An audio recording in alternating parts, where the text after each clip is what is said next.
চিত্তরগড় রাজস্থানের চিত্তরগড় ডিস্ট্রিক্টের ভিতরে চিত্তর দুর্গ বর্তমানে। আগে তো চিত্তর রাজ্য ছিল। এই চিত্তর রাজ্যের সামরিক শক্তি পরিবর্ধন করার জন্যে কুম্ভলগড় ফোর্ট তৈরি করা হয়, কুম্ভলগড় দুর্গ, যে দুর্গ আমরা আজ সকালে দর্শন করে এসেছি।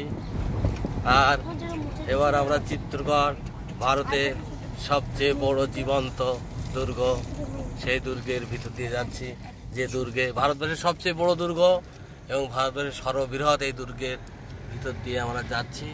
এখানে এখনো পর্যন্ত মানুষ বাস করে।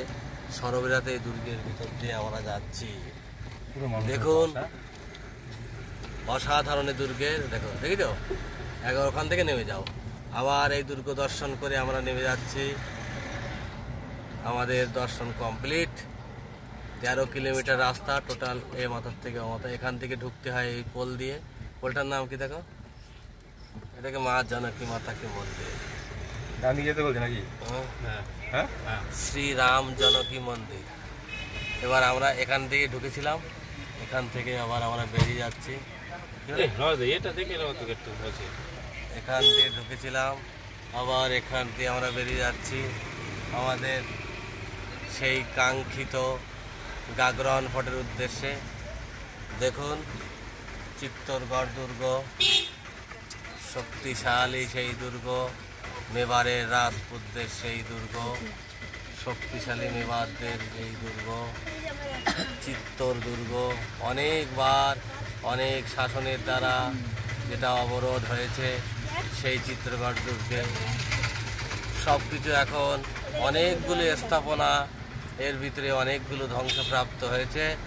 65টা স্থাপনা যেগুলো ধ্বংস হয়েছে, 19টির বেশি মন্দির।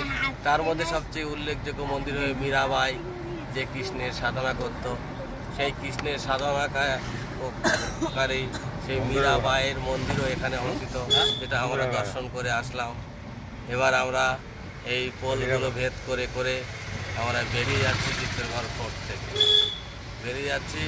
কারণ আমাদের পরবর্তী ডেস্টিনেশন দেখুন পাঁচিলগুলো দেখুন। এটি হচ্ছে ভারতের দ্বিতীয় বৃহত্তম প্রাচীর যুক্ত, দেখুন সেই রাজকীয় ভাব, সেই রাজকীয় কায়দা দেখুন।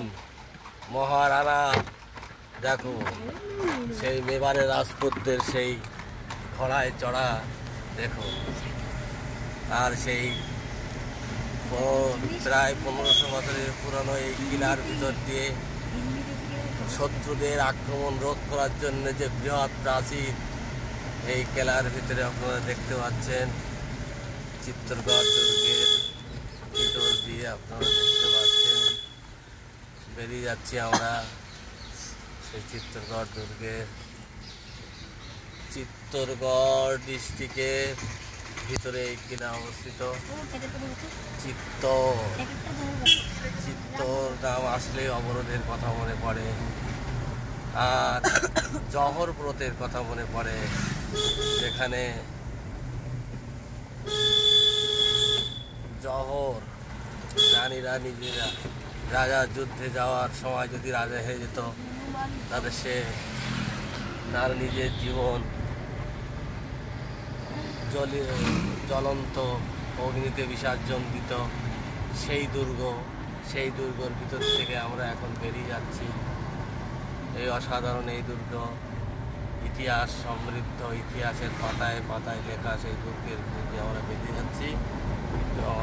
দেখুন সামনে দেখা যাচ্ছে এই শহর চিত্তরগড় ডিস্ট্রিক্টের সদর দপ্তর, জেলা সদর। চিত্তরগড় ডিস্ট্রিক্টের জেলা সদর দেখতে পাচ্ছেন এই দুর্গের নিচে। এই দুর্গ থেকে এগুলো খুব ভালোভাবে দেখা যায়। দুর্গের প্রাচীর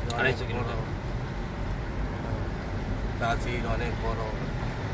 বেরিয়ে যাচ্ছি আমরা চিত্তরগড় থেকে, বেরিয়ে যাচ্ছি। এবার চলে যাচ্ছি গাগরন ফোর্টের উদ্দেশ্যে।